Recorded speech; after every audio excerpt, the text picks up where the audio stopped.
Coming up on Mountain News this morning, business owners across the Commonwealth find unique ways to give back to our veterans. And organizations team up to give people here in Perry County a chance to earn some good pay without having to leave their homes. Dedicated to Eastern and Southern Kentucky, this is WYMT Mountain News This Morning. It's about 5:32 on a Friday. Good morning, everyone. I'm Steve Hensley along with Brandon Robinson. Yes, it's me filling in for Dakota this morning. I know I'm not as cheerful as Dakota would be probably on a Friday, but I'm doing the best I can on 3 hours of sleep, Brandon. Listen, we will take it because we're just happy to see you here with us. It's been a long time since you've been here with us, and we appreciate you, Steve, and appreciate the turnaround you had to pull on that one. But this morning, the forecast as you head out the door, if you're a little bit tired this morning, might make you feel even more tired because we got a lot of fog out there. We see that there on the visibility map, and we're seeing it starting to creep into other parts of the area. Now, the Hazard Airport, which is in a higher elevation, showing 10 miles, which is full visibility. Down here at the station, not the case. So we're looking at that spreading across the region. Just be careful out there. Give yourself plenty of time to get back and forth. Temperatures in the 30s and 40s this morning, 36 Wise to 46 in Jackson and Prestonsburg. That's our range. Get your bowls out. It's time for your breakfast forecast. The frosted weather wheats are coming out, and it's looking pretty good. As we start today, their temperatures basically in the mid-40s, kind of split the difference there, and we're going to see a beautiful day ahead. Speaking of which, we're going to see sunrise at 7:10, sunset at 5:24. I know that's a bit depressing because sunset's getting a little earlier each day. Will till December 21st when winter actually sets in, and then we'll see temperatures, though, going up into the upper 50s, maybe close to 60 degrees a little later this afternoon. Steve? All right, Brandon, thank you. Thursday, an Eastern Kentucky University professor was laid to rest. Dr. Suzanne Burr died after being hit by a car in Richmond last week.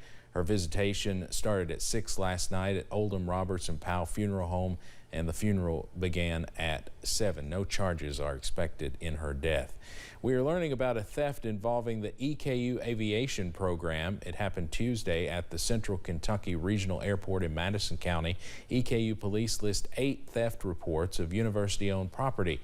EKU's aviation program is based at the airport. Now, we have reached out to EKU to try and get more information about the thefts, but so far have not heard back.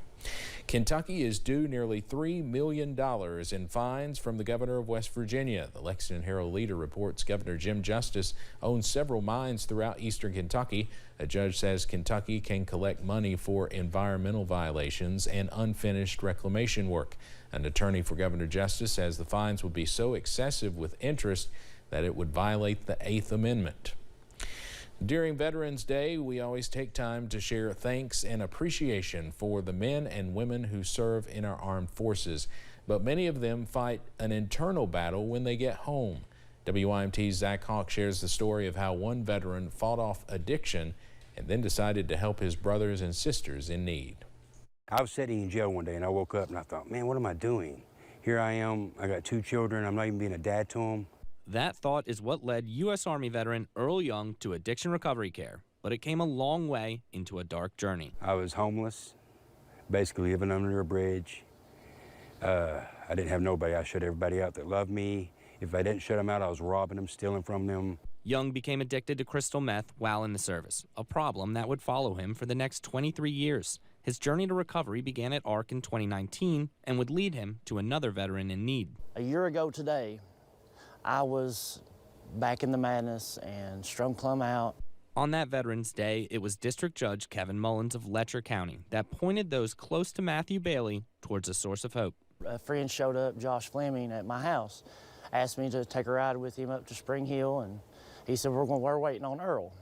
So here comes this giant man and just wraps his arm around me and says, I love you, you know, we're going to get you some help. A fellow veteran, the two men formed a fast bond. The bond that veterans have and service members have is almost indescribable. I can see a veteran in the mall or miles away from here, and I can feel that they're still my brother or my sister in arms. Now, both men are committed to their fight against addiction and to finding other veterans in need. In Letcher County, Zach Hawk, WYMT Mountain News. Research published in 2018 found that approximately 70% of veterans with past year problems did not receive treatment. Anyone who is looking for treatment can start at addictionrecoverycare.com or call an intake line at 606-638-0938. Business owners across the Commonwealth found unique ways to mark Veterans Day yesterday. Brianna Griffith is the owner of B&G Photography in Hazard, and to honor our vets, she offered free portraits to any veteran and their family members. Griffith said this special sale was meant to show her appreciation for our men and women who have served.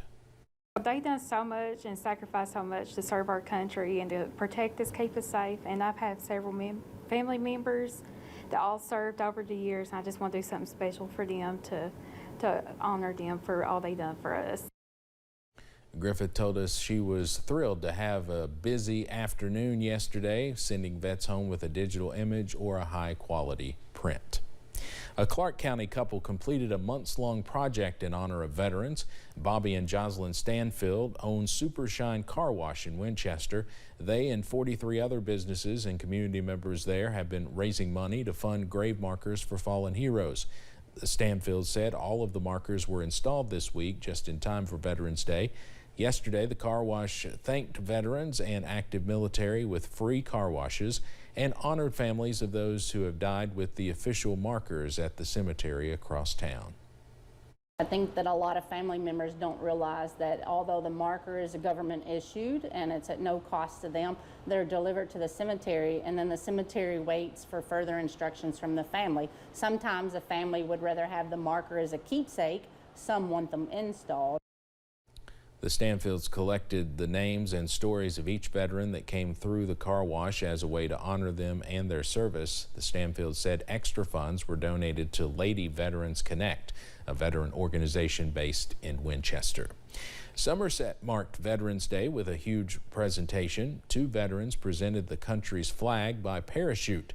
It also marks the 20th anniversary of the Horse Soldiers military mission in Afghanistan, and soon Horse Soldiers Bourbon will call Somerset home. A group is delivering a much-needed item for children in the foster care program, Suitcases. At times, children are moved around so frequently that they place their items into a trash bag. This support group is trying to change that. Felicia Ashley shares why this group is wanting to help these kids. Many of us may hear this roll on the way to a new adventure, sleepover, or trip. For some kids, they've never heard a zip, just the rumble of a trash bag and signal for another move, a step further from home. We've had children come to our home with just like a plastic bag, literally. Like that's all they had was a plastic grocery bag, and there was like a sippy cup in there and one sandal. Natalie Whitcomb is one of the many foster parents taking care of 10,000 foster children in Kentucky. Thursday, she pulled in to roll out with a suitcase from Sharon Ford.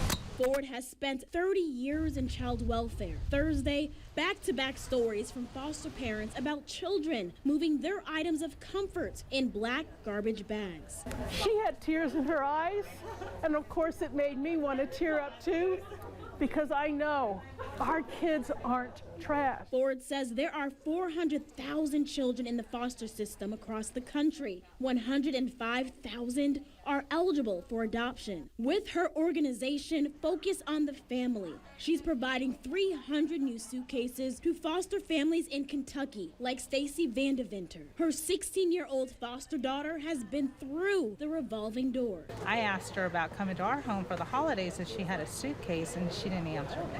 She goes, we'll figure it out. With a fuzzy friend, a Bible, and personal notes. We want to give them dignity.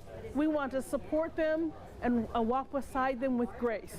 She's had a hard time just trusting people will be there permanently for her. So having a suitcase to establish the coming and going until it becomes permanent, I think will give her that foundation that we're not leaving. The new parents hope no matter how many times a child walks in or out a door, they know they have a place in this world outside of a trash bag. Reporting in Louisville, Felicia Ashley, Wave 3 News. Some good news for those looking for work in Perry County. WellCare of Kentucky and the Eastern Kentucky Concentrated Employment Program had a job fair Wednesday and Thursday at the Hazard Perry County Senior Citizen Center. WellCare is offering at-home work opportunities with competitive wages as well as a $3,000 sign-on bonus, something that agency ambassador Trish Adams says went a long way in attracting potential hires. I think it was a major selling tool. And, I think that, these job opportunities are paying very good wages and great benefits. There's a lot of good selling perks there. And in today's workforce climate, it's basically a job seeker's market. Those looking for more opportunities can contact EKSEP at 606-436-5751. Officials with App Harvest remain optimistic about expansion and return on investment despite a falling stock price. The Lexington Herald reports in August, App Harvest, based in Moorhead, reported a net second quarter loss of $32 million. That loss is attributed to the price of tomatoes hitting a 10-year low and a dip in the quality of the tomatoes. CEO Jonathan Webb attributed the company's problems to its inability to produce high-quality tomatoes and scaling up their Moorhead facility to 400 employees. At the same time, the company still plans to open 3 farms next year in Berea, Richmond, and Somerset. Just ahead this morning, one of Netflix's most popular series is officially getting a second season. We'll have those details on the way. Never understood the popularity of that. Cooler temperatures and some sunshine will carry us into the weekend during the day, but some weak disturbances could impact us at night. I'll tell you about them in about 3 minutes.